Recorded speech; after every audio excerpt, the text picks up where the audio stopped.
যে সময়ে ভারতের টি-20 দল এশিয়ান গেমস 2026 খেলতে ব্যস্ত থাকবে, ঠিক সেই সময়ে ওয়েস্ট ইন্ডিজ ভারত সফরে আসতে চলেছে। সেখানে ভারত এবং ওয়েস্ট ইন্ডিজের মধ্যে মোট 8টি ম্যাচের একটি দুর্দান্ত সিরিজ অনুষ্ঠিত হবে। এই সিরিজে থাকবে 3টি ওয়ানডে ম্যাচ এবং 5টি টি-20 ম্যাচ। আজকের এই ভিডিওতে আমি আপনাদের সামনে তুলে ধরবো ইন্ডিয়া বনাম ওয়েস্ট ইন্ডিজ সিরিজের A to Z সমস্ত তথ্য। সেখানে আমি জানাবো কবে থেকে শুরু হচ্ছে এই সিরিজ, কিভাবে থাকবে সম্পূর্ণ সময়সূচি, কোন কোন ভেন্যুতে ম্যাচগুলো খেলা হবে, ভারতের সময় অনুযায়ী কখন শুরু হবে প্রত্যেকটি ম্যাচ, কিভাবে আপনারা মোবাইল বা টিভিতে লাইভ দেখতে পারবেন, এবং এই সিরিজের জন্য ভারতের সম্ভাব্য 15 সদস্যের স্কোয়াড কেমন হতে পারে। তাই ভিডিওটি শেষ পর্যন্ত অবশ্যই দেখবেন।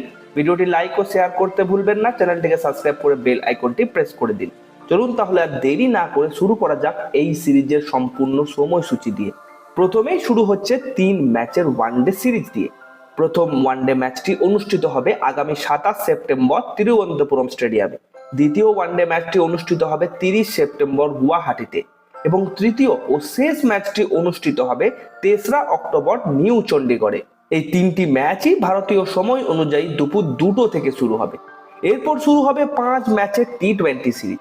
প্রথম টি-20 ম্যাচটি অনুষ্ঠিত হবে 6 অক্টোবর লখনৌতে, দ্বিতীয় ম্যাচটি 9 অক্টোবর রাঁচিতে, তৃতীয় ম্যাচটি অনুষ্ঠিত হবে 11 অক্টোবর ইন্দোরে, চতুর্থ ম্যাচটি হবে 14 অক্টোবর হায়দ্রাবাদ, এবং পঞ্চম ও শেষ টি-20 ম্যাচটি অনুষ্ঠিত হবে 17 অক্টোবর বেঙ্গালুরুতে। এই 5টি ম্যাচই ভারতীয় সময় অনুযায়ী সন্ধ্যা 7টায় শুরু হয়ে যাবে।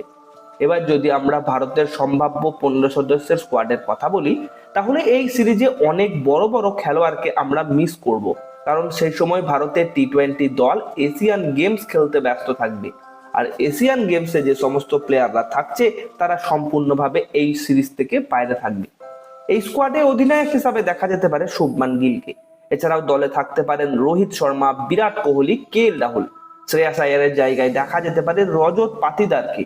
এছাড়াও ইয়াশাসভি জয়সওয়াল এবং রবীন্দ্র জাদেজা থাকতে পারেন ওয়ানডে দলে। অলরাউন্ডার হিসেবে কুরনাল পান্ডিয়াকে সুযোগ দেওয়া হতে পারে, কারণ অন্যান্য অলরাউন্ডাররা এশিয়ান গেমস খেলতে ব্যস্ত থাকবে। এছাড়া দলে থাকতে পারেন হর্ষ দুবে, গুরনুর ব্রাড। আরো প্লেয়ার হিসাবে বোলিং বিভাগে দেখা যেতে পারে মোহাম্মদ সিরাজ, ভুবনেশ্বর কুমার এবং প্রিন্স যাদবকে। এছাড়াও দলে থাকতে পারেন কুলদীপ যাদব ও প্রসিদ্ধ কৃষ্ণা। তাহলে এই সব প্লেয়ারদের নিয়েই তৈরি হবে টি-20 এবং ওয়ানডে স্কোয়াড। শেষে যদি বন্ধুরা আমরা লাইভ স্ট্রিমিং এর সম্পর্কে বলি, তাহলে এই সিরিজটি টিভিতে স্টার স্পোর্টস নেটওয়ার্কে সম্প্রচার করা হবে। স্টার স্পোর্টস এর সব চ্যানেলেই আপনারা ম্যাচগুলো লাইভ দেখতে পারবেন। আর মোবাইলে দেখতে চাইলে জিও হটস্টার অ্যাপে দেখা যাবে। তো বন্ধুরা, এটাই ছিল ভারত বনাম ওয়েস্ট ইন্ডিজ সিরিজের সম্পূর্ণ তথ্য। ভিডিওটি ভালো লাগলে লাইক করুন, এবং আপনারা আরো এমন আপডেট পেতে চ্যানেলটিকে সাবস্ক্রাইব করে বেল আইকনটি প্রেস করে রাখুন। ধন্যবাদ।